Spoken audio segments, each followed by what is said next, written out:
You guys been following the CBS News Twitter account lately? Look at this. Barry Weiss's CBS News on the same day 2 students were shot and killed at Brown University.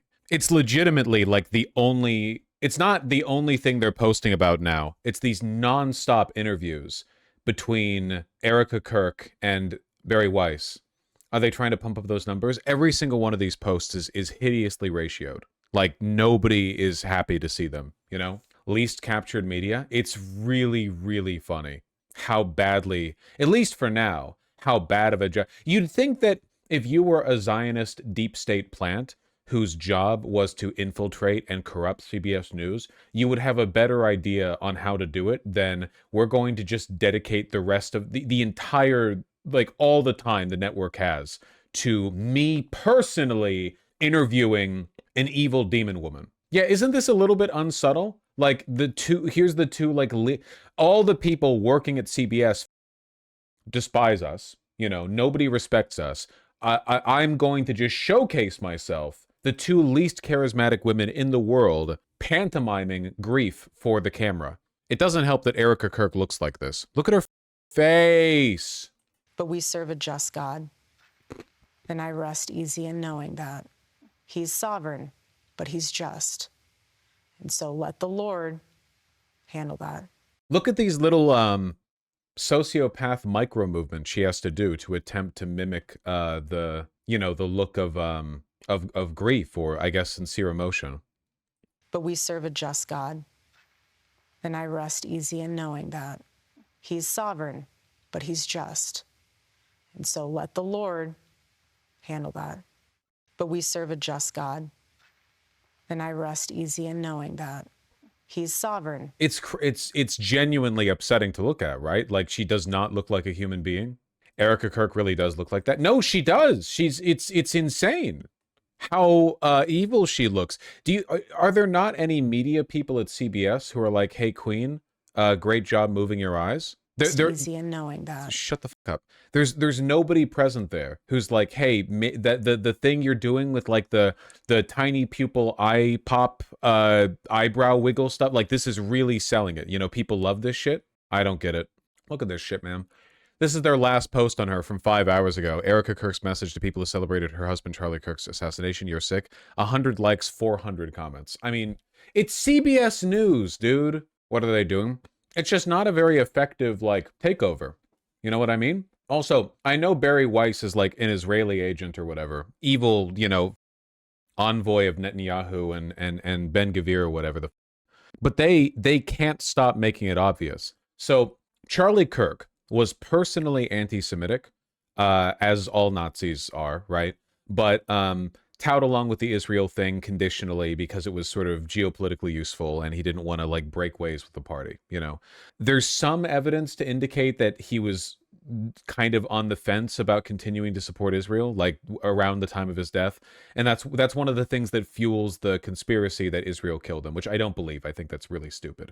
I do think that Zionists are trying to whitewash, blue and whitewash Charlie Kirk after the fact by like Erika Kirk is doing this media tour where she keeps insisting that he was like the greatest friend to the Jews ever. Remember when she was on Fox News and she said that when Charlie Kirk came home, he was like, "Hello, my children, Shabbat Shalom," or whatever she just casually dropped Shabbat Shalom in like what this dead father would greet his children with. You know what she really said that? Yeah. That was this interview, not Fox. Wasn't that Fox? I swear to God, that was the Morning Five, or the Fox and Friends. Yeah, it was Fox and Friends. It was right here. Look at this. It's those little things where, again, he would walk through the door, drop his bags, Daddy's home, take his phone, Friday night, Shabbat Shalom, throw it in the junk drawer, and it was just. That's just it's really weird. It's really weird. I don't. Why would he do that? Moreover, why are you pretending he did that? Like, I guess what I should say is, who told you to pretend that Charlie Kirk said that? Right? Come on, this is like insane conspiracy bait shit. He probably did it as a joke IRL. She's literally like crying, talking about how she's going to miss her husband who was assassinated for the holidays, and she's just throwing that in as like a joke. Owen slipped her a 50 before this interview. It is true that this stuff is fueling the Candace Owens conspiracy posters quite a bit. Yeah, because it really does give the impression that people are paying her off in this fake media tour to pretend that Charlie Kirk was the greatest ally to Israel ever, which you might recall was also what happened immediately after his death.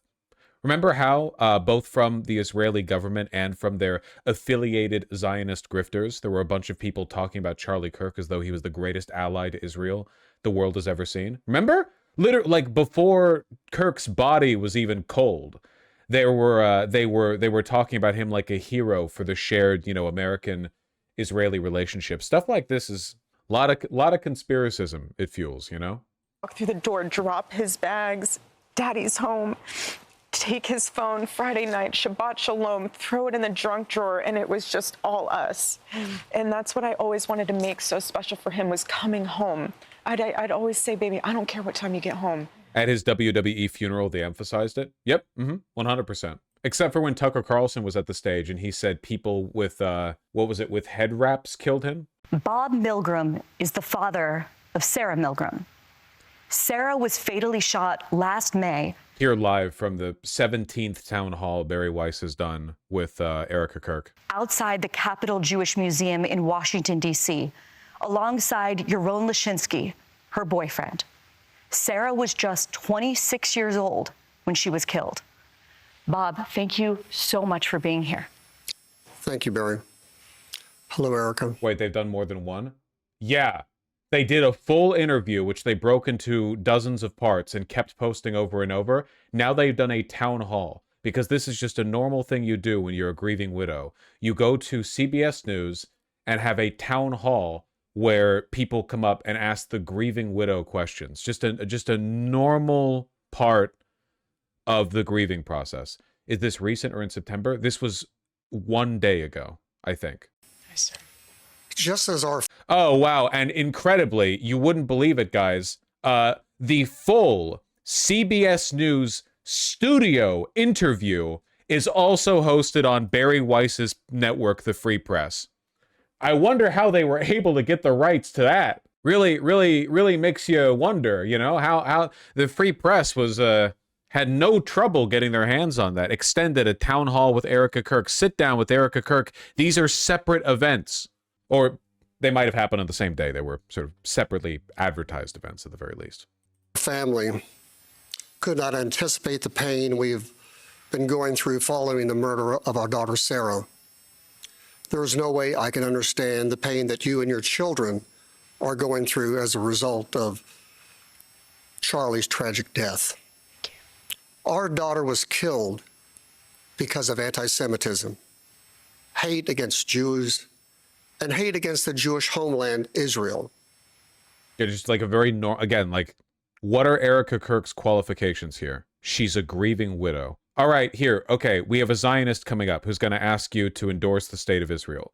Just, we're not getting paid off to do this, okay? We know about the growth of anti-Semitism on the left, including here in New York City, where the mayor-elect still will not condemn the phrase, globalize the intifada.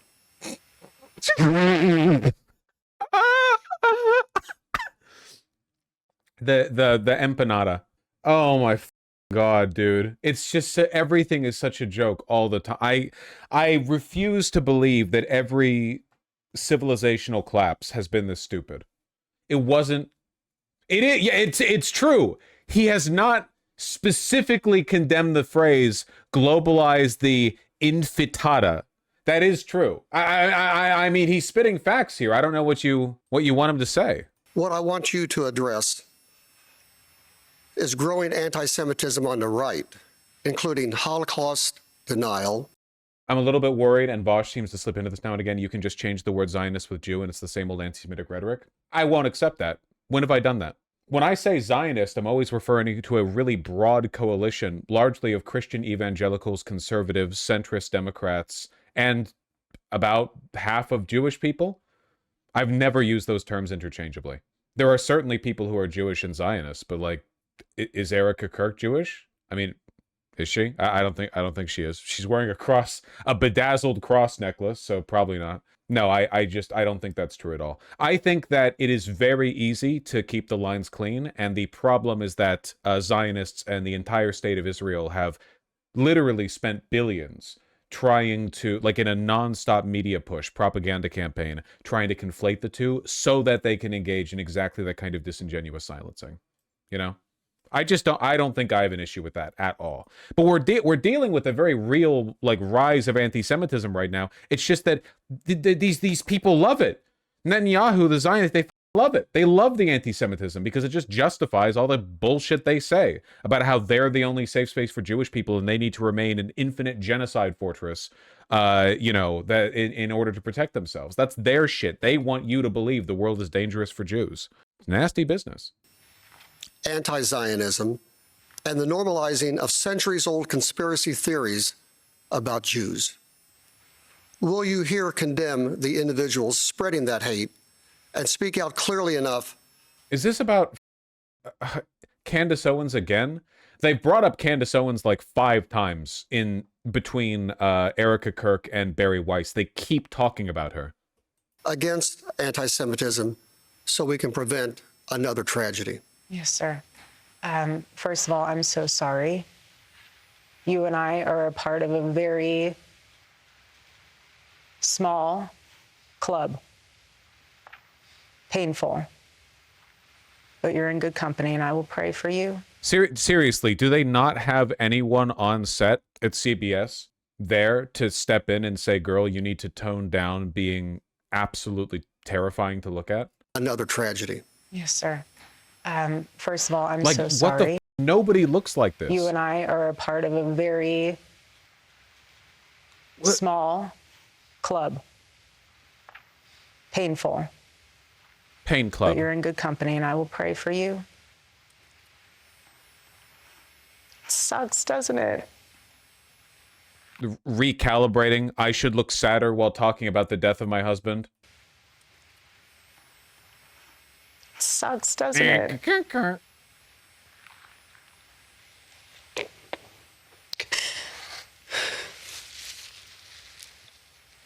Very Hate convincing. is hate. It's evil. Charlie and I have always been very clear on our stance. Israel and Jewish people. It's awful. Anyway, speaking of conspiracy posting, I 100% believe that she's being paid to launder Charlie's reputation as a warrior for Israel. I think that after Charlie's death, Erika Kirk was approached and she was told, like, you're going to do a media tour anyway because you didn't love him, because no one really did. But you want to make money off this. We all want to, you know, we're all interested in getting in on this grift. You are going to pretend that Charlie Kirk was like the world's greatest ally to Israel. You know? Awful. Anti-Semitism is what healing factor comes out of hating Jewish people? What healing factor comes out of hating Christians? What healing factor comes out? Hate in general. Nothing. Nothing. Charlie always would say very clearly, Jew hate was brain rot. He would always say it. She even borrows their euphemisms. Rather than using anti-Semitism, the word everyone has always used to refer to anti-Semitism, we're now using Jew hate, a term that is spiked in usage. By the way, what I'm saying right now, totally unsubstantiated. This is just in my experience, right? But after October 7th, there was like a window where everything was anti-Semitic, and then it was like, well, we need like a more punchy term, you know? And they came up with Jew hate, because like anti-Semitism wasn't enough anymore. She's even using their goddamn, their synonyms. We've been to Israel twice together. It's all cool as I think, yeah. And to be able to walk in the place where our Lord walked. Ew. And see the Bible come to life in Technicolor. What? How could you hate that place? Israel? Does anyone here not believe she's being paid off to glaze Israel?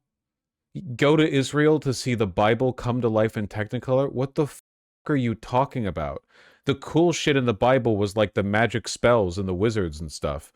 Not the desert. It's just like the Bible. Me looking at like a yellow rock. Well, I'm pretty sure the part people care about, or the parts people care about in the Bible, were a little more, I don't know, circumstantial. I like the guy where the story where the guy gets swallowed by a huge fish. Yeah, but you can't see that in Israel. I bet in Israel people swallow fish instead of fish swallowing people. It's not like the Bible at all. How could you hate the Jewish people? Why? Because you need to fulfill a conspiracy theory? I'm wrapped in, people say I'm a part of conspiracy theories all the time. It's sick, and it needs to stop.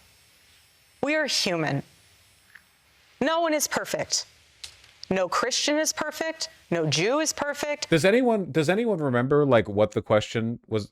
Wasn't she just asked to denounce anti-Semitism? Wouldn't it have, like, imagine if she knew how to talk and wasn't a robot, and she said, "Yeah, of course we denounce anti-Semitism. Obviously, I'm so sorry about what happened to your child."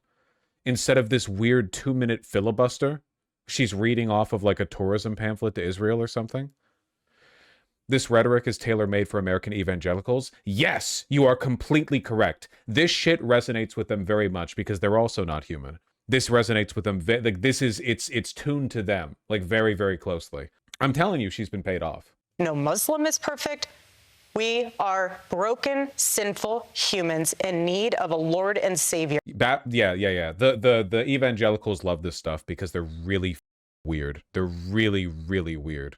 Are evangelicals addicted to fakeness? Yes, unironically. That's not a joke. I think that of all the major world religions, evangelicals are unique. There is a obvious insincerity to everything they do and say, all of their performances, on every level, from the from the way they preach, to their mega churches, to the prosperity gospel. There are so many things they do that just reek of insincerity in a way that I don't think is the case anywhere else. I think you could partake in pretty much any other like popular religion and see more sincerity than the evangelicals. It's barely even a religion. Sorry, I'm really going hard on them, but they do deserve it, you know? And that's why it is so important to give your life to the Lord. Because once you do that and you fully surrender to the Lord, you have no room in your heart for hate. And so, sir, I am so sorry what happened. Yeah, like, seriously. Does she have a teleprompter? Because it kind of looks like she's looking at one. Here's the point where a guy who lost a kid on October 7th is going to come up. She is right now evangelizing to a Jewish guy, yeah. To your daughter. I pray that does not happen, and I pray that that is something that we can somehow extinguish in this world. But we are living in enemy-occupied territory. Okay. And every single day we need to guard ourselves, guard our minds, guard our heart. And the best way to do that is reading God's word. And you cannot... The question was, from a Jewish man who lost his child, can you condemn anti-Semitism? Can you repeat that? Best way to do that is reading God's word. Okay. And you cannot separate the Old Testament from the New Testament. Yeah, you can. Very, very cleanly. They did. Like, thousands of years ago. It's a whole different religion. Oh my God. It's like it really is. It's the end state of the super disingenuous Judeo-Christian value cult with the evangelicals. This is specifically for the people who believe that Israel exists to bring about the rapture. These people are actually death cultists. I mean this sincerely. I don't mean this in like they don't care about climate change or whatever. I mean that their whole belief system is that the world is at the precipice of rapture, and it is their job to support the positions that will bring about its end. They want the world to end because they think that they, the faithful, will go to heaven. They also think the Jews will all die. They're not, after all, the faithful. But whatever, you know. I worry sometimes when I say this, non-Americans think that I'm exaggerating, or they don't actually know the tenets of evangelical rapture belief, so they think that this is an exaggeration. This is the reason why these people are so difficult to work with politically, because to them, what is the point in trying to fix anything in the world? The world is ending. Why you don't, it doesn't matter. It doesn't matter if you fix the roads or if education works. Education just distracts you from God. You're all about to go to heaven or hell. What the does it matter if you know your times tables? They don't believe in society, so they don't believe in supporting it. They think they're all at the end and this is it. And they think you're silly, honestly, for being like caught up in whatever the you care about. You know, they don't give a shit. Do you think people like Erika Kirk believe that? No, I think she's being paid to say this. I think that they're trying to, this is an effort by both the Republican Party and by the state of Israel to manufacture a permanent base of support for both of those groups. The GOP as the real ally of Israel and Israel for its own reasons, you know, through this like evangelical rhetoric. Keep in mind, these people are only about 12% of the population, but she knows she's lying, of course. Yeah, she's doing it for the money. Isn't it blasphemous to predict the rapture? It's blasphemous to predict the date of the rapture. It's not really blasphemous to think the rapture is coming soon, because basically all Christians have thought that for all time. Seriously, there has always been a significant portion of the Christian population who thought they were in the end times. They've been thinking it for thousands of years. It's a pretty dumb religion.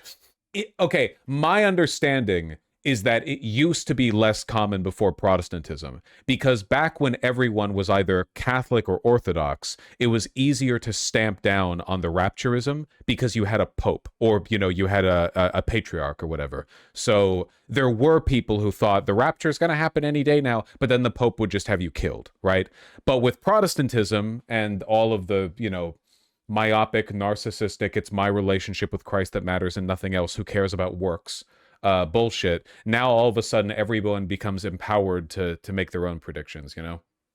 It's still blasphemy to predict the date of the rapture, but, you know, they've gotten louder about, not that blasphemy stops them. No. The rapture isn't even 200 years old. It's a new innovation. I know I'm not a religious historian. I know for a fact that there are like, or were, small cults of Christians, Catholics even, or offshoots of Catholics, who did have their own little, like, the world is ending bits, but nothing even close to Protestantism, like the entire wing of Christianity. Protestantism is evil. It shouldn't exist. It should just be Catholics and Orthodox. And the entirety of Europe and the New World should be split between the two, and they should war constantly. There should just be like a no-go zone splitting like right down the middle of let's say Poland, and that should be where I mean it should just be unlivable, you know, a very much militarized zone, and they should just war forever. Protestantism is spiritually Israeli. It's actually the other way around. Israel is and always has been a Protestant project. That's not a joke. That is true. American Protestantism has been, certainly for the past half century, the ideological foundation. It has never been about Jews, man. It has never been about Jews, you know? It's funny, in an ironic way, Israel kind of became the Christ of Europe, because they used it as a sort of sponge to absorb all their sins, right? Rather than deal with the implications of the Second World War and what that might mean both about those countries and what they're capable of doing and supporting, why don't we just build Israel? We can't be that bad if we fix it, right? You know, I mean, we're fixing it right now, right? It's one of the reasons why Germany, the state of Germany, is still so insanely apologetic for Israel, right? Like, they'll do or say anything to defend Israel. A lot of it actually is a kind of generational guilt. Maybe pretty insincere guilt, but I do think there's a strong narrative there of like, we have to make this right, you know? I think a lot of them are lying about it and they're using that as an excuse for other ends, but there are a lot of people who feel that way. Also, my understanding is that in Jewish religion, they're forbidden from returning to Jerusalem. Jerusalem is mandated by God. Not all Jews believe that. But when you guys see Orthodox Jews in the United States who are anti-Israel, it's almost always for that reason, you know? These are deeply conservative Jews. You know, we're not exactly talking about, they're not progressive kings or anything, but they do believe, basically they believe that to be Jewish is to be cursed to forever wander, right? Like, you know, Moses, he fled, he wandered the desert. So their thinking is like, well, why do we get to go back there now? Like, why? What happened? You know? God didn't tell us we could. We were cast out, except in NYC where it's far enough from the curse. Well, I mean, obviously their ideology is bunk anyway, because NYC is the real Israel. So when they settled there, they kind of broke the tenant either way, but, you know. The Hudson was promised to them 3,000 years ago. Globalize the empanada. All right. Yeah. So anyway, Israel's paying her. I 100% believe it. Israel and the deep state are buying her off in an effort to try to win over the remainder of Charlie Kirk's supporters to keep them from shifting over to largely Candace Owens, who has been hoovering up like a huge portion of the the conservative base lately. It's mostly Candace Owens and Nick Fuentes. Fuentes and Owens really did win, huh? Nothing ever ends, my friend. If in terms of making the money, oh yeah, Owens and Fuentes have won. But in terms of winning the political movement, both of them are more interested in being influencers than they are doing the work to actually Nazify the United States. I promise you. The cycle continues. Fuentes is also on the opposite side of Candace Owens. They're playing both sides. They're doing a really good job of like filling the space, you know? It kind of makes me wonder, who the f do we have apart from Hassan? Like, at that size. I don't think we have anybody. And Hassan's not as big as either of them. So, yeah, it's pretty much Kyle. Kyle and myself are not large enough. I'm talking like huge. All I can really think of is like Midas touch or whatever. Like it's I don't know, man. Not a lot out there.